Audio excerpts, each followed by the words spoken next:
So I simply cannot overstate how absolutely impressed I am with the Santa Cruz Heckler SL. I've logged over 100 miles on the bike now, and I've ridden trails that are kind of my go-to trails, and I've also been on trails that I typically avoided because they were either too steep or just too hard. So in all of these situations, the Heckler has exceeded my expectations. I have ridden up hills that I normally couldn't climb, or if I could, I would be so wiped out by the time I got to the top. Didn't have anything left.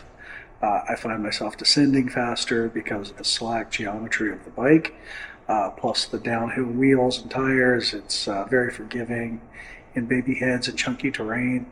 It just overall made me a better rider. So I'm absolutely overjoyed with this bike. It is expensive.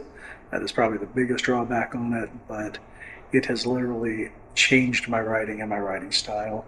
And now, even when I'm sore and I'm tired, I look forward for an opportunity to get out and go on another ride. So, in comparing the Heckler SL with my acoustic bike, which is an intense primer, which I've had for probably 5 or 6 years and has served me very well, there are a lot of distinct differences. Obviously, the ability, the e-bike ability, the ability to climb is a game changer, but more importantly, the slack geometry of the Heckler makes it much more forgiving on downhills and rocky and difficult technical terrain.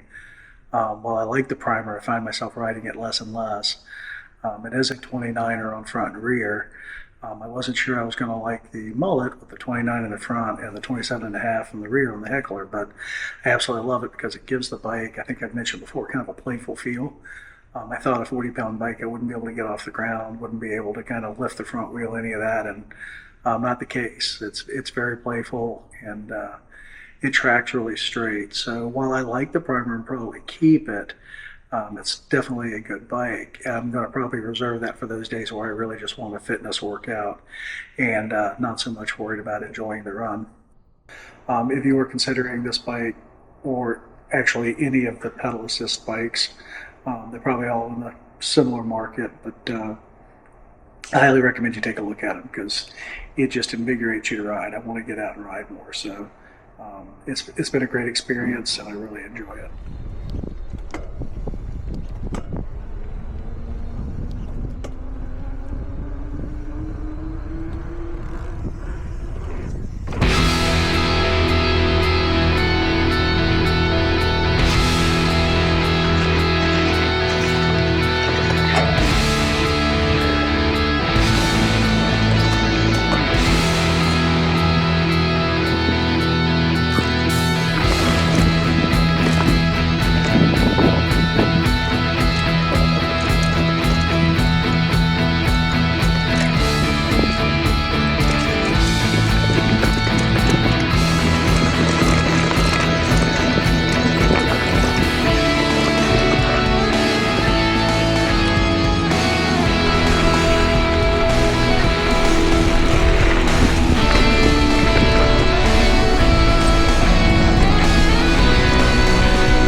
How you doing?